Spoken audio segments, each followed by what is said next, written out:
Hello friend, সবার প্রথমে জানাই তোমাদের আমার চ্যানেলে ওয়েলকাম। তোমরা সবাই কেমন আছো? আশা করি তোমরা সবাই খুব ভালো আছো। আমিও ভালোই আছি। আজকের ব্লগটা সকাল থেকে শুরু করলাম। চলো তাহলে দেখা যাক আমি আজ সারাদিন কী করলাম। এইদিকে দেখো, সকালবেলায় খাচ্ছিলাম একটু হরলিক্স, কারণ আজকে চা খেলাম না, হরলিক্স খেলাম। কারণ আজকে একটু কোনো ভালো লাগছিল না, সেই জন্য একটু হরলিক্সটাই খেলাম খালি পেটে, আর চাটা খেলাম না। যদিও এটা চা হরলিক্স দুটো একসাথে মিক্স করা আছে, কারণ হচ্ছে যে এটা র চা ছিল। মাকে বললাম আজকে চা খাবো না, মা যেহেতু চা করে রেখেছিল, সেই জন্য মাকে বললাম একটু হরলিক্স দাও, সেই জন্য চায়ের সাথে হরলিক্সটা গুলে গুলে দিয়ে দিয়েছে। তো কারা কারা এরকম খাও অবশ্যই কিন্তু কমেন্টে জানিও। তারপরে সকাল সকাল টিউশনটা শুরু করে দিয়েছিলাম, আমার সব স্টুডেন্টরা চলেও এসেছিলো। তারপর কাকিমণি এইদিকে মুড়ি খাওয়ার জন্য করছিল পেঁয়াজি, পেঁয়াজের পকোড়া বানাচ্ছিল। আর কাকু নিয়ে এসেছিলো আজকে বাজার থেকে মাটন। তো দেখো, চর্বিওয়ালা মাটন নিয়ে এসেছে, বেশ ভালো লাগছে চর্বিগুলো দেখে। তো তারপরে এইদিকে দেখো, বাবা হচ্ছে যে কেটে দিয়েছে আমাদের জন্য তাল।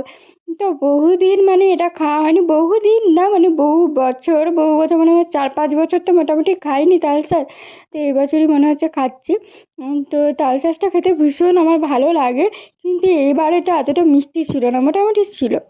তারপরে সোজা চলে এসেছি দুপুরে খাওয়া দাওয়া করতে। দুপুরে মেনুতে কী ছিল তোমরা তো জানোই যে আজকে মাটন হয়েছে। তো কাকু সবাইকে ভাগ করে দিচ্ছিল।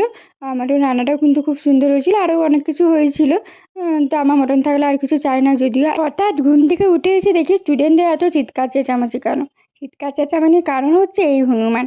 তো যাই হোক, আজকে হনুমান দেখা দিয়েছে মানে আজকে বৃষ্টি হবে। আমাদের এখানে এটাই মানুষজন বলে থাকে যে হনুমান দেখা দিয়েছে মানে আজকে বৃষ্টি হবে। তো যাই হোক, বৃষ্টি হলেই ভালো।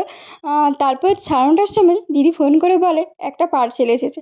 তো পার্সেলটা হচ্ছে এই টলি ব্যাগ। টলি ব্যাগটা কিন্তু ভীষণ সুন্দর ছিল আর বেশ হালকা ছিল। তো দিদিকে বলেছিলাম তোর কাছে যদি কোনো এক্সট্রা টলি ব্যাগ থাকে তাহলে নিয়ে আসবি।